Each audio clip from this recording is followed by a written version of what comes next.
আমরা যারা এসএসসি পরীক্ষা দিবা তোমাদের জন্য স্যার একটা বিজ্ঞানের সাজেশন দিতেছি। শুধু বিজ্ঞানের না, সাজেশনটা ক্লাস 9 এবং ক্লাস 10 এ যারা পড়তেছো কমার্স আর্টসের সাধারণ বিজ্ঞান যে বইটা আছে, এই বইটার প্রথম যে চ্যাপ্টারটা আছে, প্রথম চ্যাপ্টারের সাজেশন মূলত। এখানে টেস্ট পেপার থেকে কিছু কোয়েশ্চেন আমি দেখাই দিব, কিছু প্রশ্ন দেখাই দিব।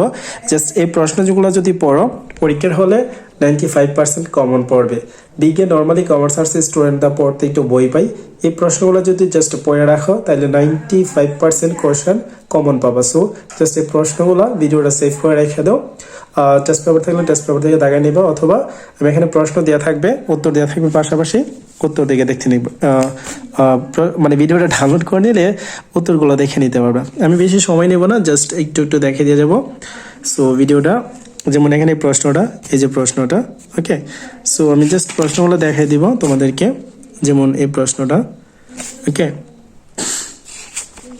এখানে এই প্রশ্নটা ভিনেগার কি। জাস্ট আমি সৃজনশীলগুলো দেখাই দিতেছি, পাশাপাশি কিন্তু বোর্ডও আছে, তোমরা দেখে নিতে পারো। স্যার যেগুলো দেখাই দিতেছি জাস্ট এই প্রশ্নগুলো তোমরা যে কোনো গাইড, যে কোনো বই, যে কোনো টেস্ট পেপার থেকে পড়ে নেবে। হ্যাঁ, যেগুলো স্যার দেখাই দিব জাস্ট এইগুলাই, বা যেগুলো দেখাই দিতেছি স্যার এইগুলাই, এর বাইরে কিছু লাগবে না।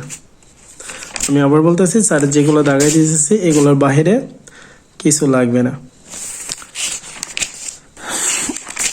ওকে, এই যে প্রশ্নগুলো স্যার কিন্তু মেন বই থেকে ভিডিও দিয়ে রাখছি, তোমরা স্যারের টিকটক, ইউটিউব, ফেসবুক যে কোনো একটা প্ল্যাটফর্মে গেলেই পাবা।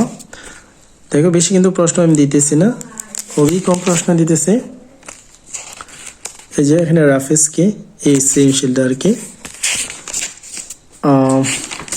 সো এখানে যে সৃজনশীলগুলো দিয়েছি জাস্ট এই সৃজনশীলগুলো হাতে গোনা 5-7টা সৃজনশীল হইতে পারে। এই 5-7টা সৃজনশীল যদি তুমি ভালো করে পড়তে পারো, আর মেন বই যে জিনিসগুলো স্যার দাগাই দিয়েছে ওইগুলো পড়তে পারো, তাহলে 90% উপরে তুমি পরীক্ষা হলে কমন পাবা। এখন অ্যান্সার করতে পারবা কিনা এটা তোমার বিষয়, বাট 90%-এর উপরে তুমি কমন পাবা, এটা আমি এনশিওর করতেছি। ওকে।